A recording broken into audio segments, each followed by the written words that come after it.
यो माछालाई चाहिँ एन्चोभी भन्छ अनि हामी नेपालीहरूले भन्ने भनेको चाहिँ बोर्ने माछा कि नभए सित्र माछा। यसको चाहिँ आज म यस्तो पिरो टक्क परेको अचार बनाउन जाँदैछु।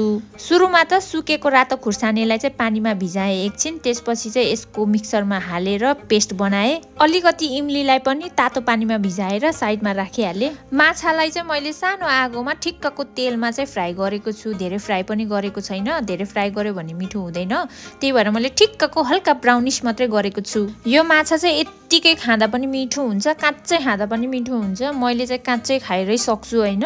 फ्राई पनि गरेर एउटा प्लेटमा राखेँ। त्यसपछि एउटा भाँडामा चाहिँ तोरीको तेल हालेँ, मेथीले पड्काएँ, लसुन र अदुवाको पेस्ट चाहिँ मजाले लगाएको छु अनि एकछिन फ्राई गर्न छोडिदिएँ। अगाडि बनाएर राखेको रातो खुर्सानीको पेस्ट पनि हालेर एकछिन मजाले पकाएँ। मसला चाहिँ मैले घरमा नै बनाएको हो। अलिकति मसला एड गरेँ, नुन चाहिँ स्वाद अनुसार अनि अलिकति बेसार, अनि अगाडि भिजाएको इमलीको अलिकति पानी पनि हालेँ। त्यसपछि मजाले चलाइदिएपछि हाम्रो अचारको बेस रेडी भयो। मसलाहरू सबै राम्रोसँग पाकेपछि चाहिँ माछा हालिदिने, त्यसपछि मजाले चलाइदिने।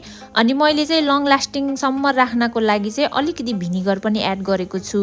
यति गरेपछि त घरमा नै सजिलोसँग अचार रेडी हुन्छ, किन्न नि पर्दैन। अलिकतिको दुःखले घरमा नै यति मिठो अचार बन्छ भने किन नबनाउने त। अचारहरूलाई चाहिँ सकेसम्म सिसीको भाँडामा नै स्टोर गरेर राखेको राम्रो हुन्छ। मैले चाहिँ एउटा सानो सिसीको कन्टेनरमा चाहिँ स्टोर गरेर राखेँ। आजको भिडियो कस्तो लाग्यो यति भन्दा ओके, बाई।